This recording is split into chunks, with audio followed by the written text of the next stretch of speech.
Continuem amb el punt 19, que és una moció presentada conjuntament pels grups d'Esquerra, la CUP, el PSC i Vic en Comú Podem per al no tancament de l'alberg social del Remei i per garantir l'atenció al sensellarisme. Des dels 4 grups proposants de la moció i obrem ara un torn d'intervencions. Primer per Som-hi, endavant. Gràcies. Bé, el nostre grup municipal ja vam manifestar des d'un bon principi als mitjans de comunicació que nosaltres donàvem un vot de confiança a l'equip de govern per entendre que hi havia els motius suficients per tancar aquest albergue. S'ha dit i s'ha escrit molt els darrers dies sobre el tancament de l'alberg social de Vic, com si això, com he dit abans, fos un tema molt important per a aquesta ciutat.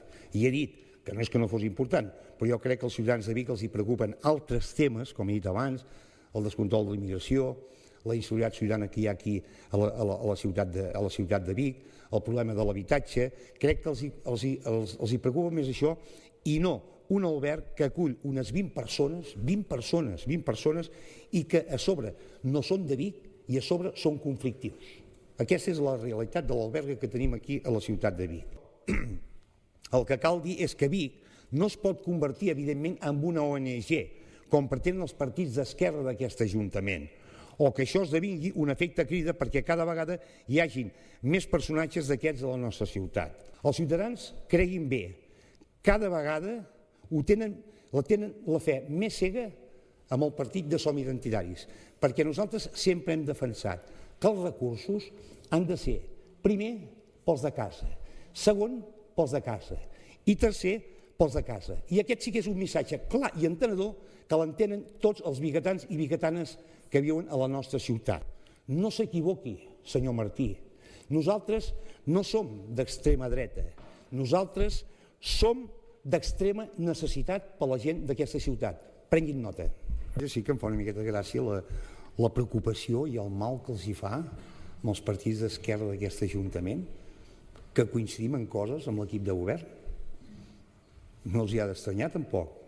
L'equip de govern no és pas d'esquerres, vostès són d'esquerres. Per tant, és normal que en molts punts d'aquest plenari coincidim, i amb altres. Però escolti'm, els partits d'esquerres, alguns, m'heu vingut a demanar el nostre vot en certes circumstàncies. O sigui que amb vostès, quan resulta que nosaltres coincidim en una cosa a l'equip de govern, els hi sap greu. Quan els hi convé a vostès, Josep, vota'ns a favor, per favor. Fan una demagògia impressionant, senyor Pou, m'entén? Aquesta és la veritat. Escolti'm, no, Débora, no, tranquil·la. Escolti'm, no fem cap discurs racista, fem discursos realistes, discursos que és que vostès no trepitgen al carrer. Aquest és el problema que tenen vostès. No coneixen les necessitats de la gent, dels biguetans i les biguetanes. Un servidor i una servidora, sí, estem al peu del carrer, constantment, demanant les necessitats de la gent i veure què opina la gent de Vic. Vostès viuen en un altre món, viuen al món, i els hi vaig dir una vegada, tots els partits d'esquerra, el món dels iupis. Això és el problema que tenen vostès, i això no pateixi. Falta un any per les eleccions municipals. Veuran els resultats que treuen els partits d'esquerres, els partits d'esquerra d'aquest consistori, ho veuran. Vull dir, els biguetans es posaran al seu lloc, no pateixin. I senyora Blas, vostè, no, sembla que li sàpiga greu que coincidim en coses amb l'equip de govern.